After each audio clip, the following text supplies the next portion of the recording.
Out here with Will and Jesse out in West Virginia, baby. We got some fruit trees. We're trying to find a place to plant them in the woods. And then we ended up around these power lines here. And it looks like they've been spraying a bunch of Agent Orange all down here. And there's a creek right here that's starting to flood. So we're trying to find a strategic place to put them where they won't get flooded and they won't get sprayed with chemicals. But on the bright side, all these things are pawpaws.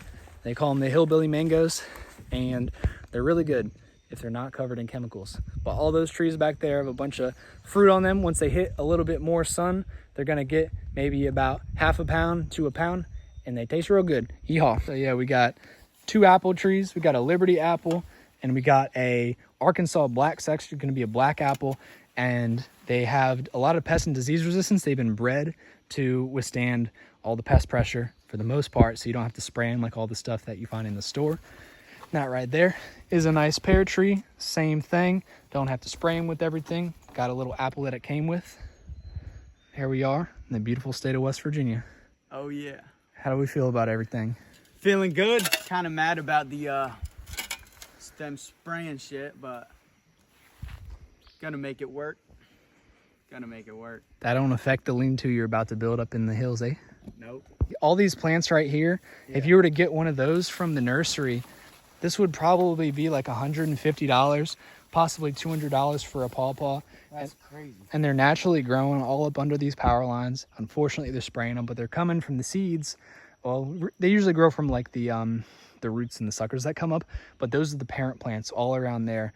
This is like, this was a nursery, it'd be like tens of thousands of dollars, but I just did a video the other day talking about how your location affects your value. So here, it's neglected, no one cares about them, but if you pick this fruit and took it to a city, you'd sell it for $10, $15 a pound, and like it would sell out in a week. But basically what I was saying is that if you were to go out and find like some unsprayed apples that like don't have any chemicals on them, they're gonna be like really expensive.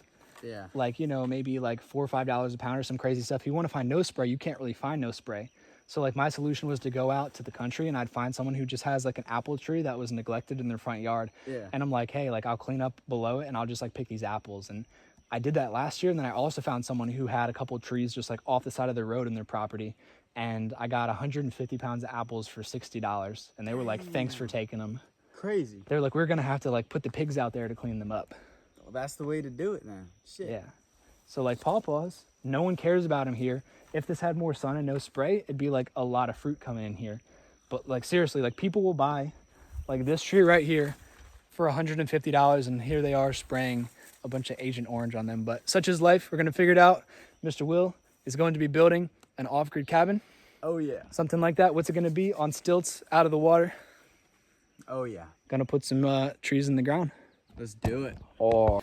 But like this stuff right here will naturally grow in people's yards, and see, every time you cut your grass, like all the little saplings for the milkweed or maybe some wild blueberries or some pawpaws, the sapling gets to like that tall, and then you won't have anything, like it dies, it loses energy. But anytime there's like an open, unmanicured area, all this stuff can come back. So like the nature's cure is all around us. Like whether it's fruit, medicine, all this stuff is supposed to be here. But if you start cutting it every day, then all of a sudden it's just going to be grass that, you know, you have to take care of. Yeah. But that's what everyone does in the city. Yep. There's a purpose for everything. You need a place to like walk around and, you know, like play soccer or something. But like also some people you see, they have 50 acres and all they do is just cut it with a mower. Bunch of grass. Yeah, you could bale hay, you could put animals on there, or you could just let it go and all of a sudden you have like different herbs and berries and stuff like that come up.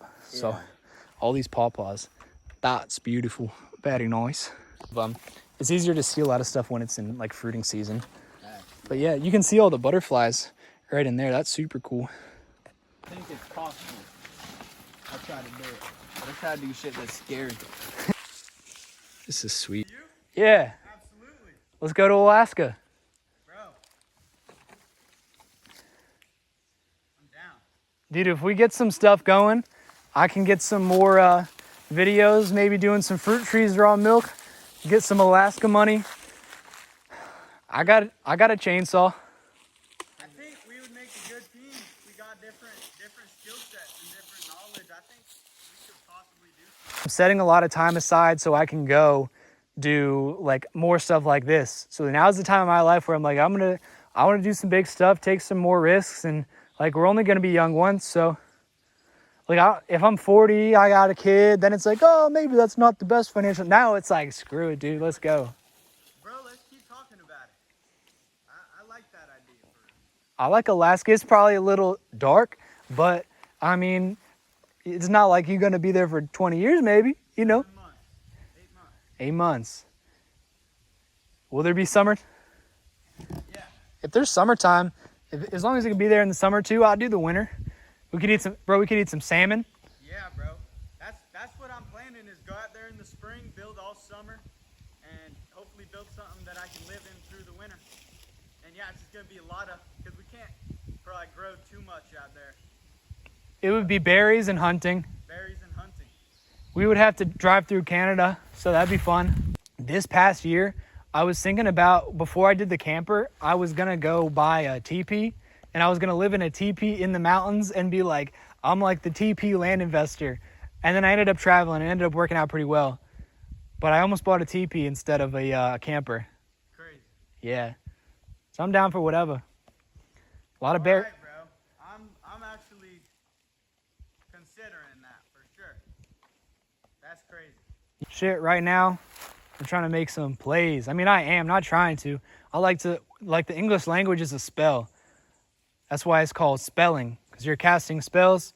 Yep. So like, there's the difference. I learned this from Aaron and stuff. It's like when you're casually talking, they say something, you go, I understand. But like the root of that is like understand, like you stand under me, which is a whole dynamic. If you get into like the Black's law book or whatever, like legalese, like terms and stuff like that, like good morning, they say that because you start your day off like mourning, like a death, sadness. And it's like a little thing. It's not like you can always do stuff with like a positive mindset, but like it's just like maybe that extra 20%. You're supposed to be happy, but like you are still saying that out loud, like, oh, good morning. Like, you know, even like that little water, liquid death, every time I would look at it, and it just subconsciously, I was like, this is not good for me. This is not good for me. Even if it sounds kind of silly. Yeah, like, absolutely.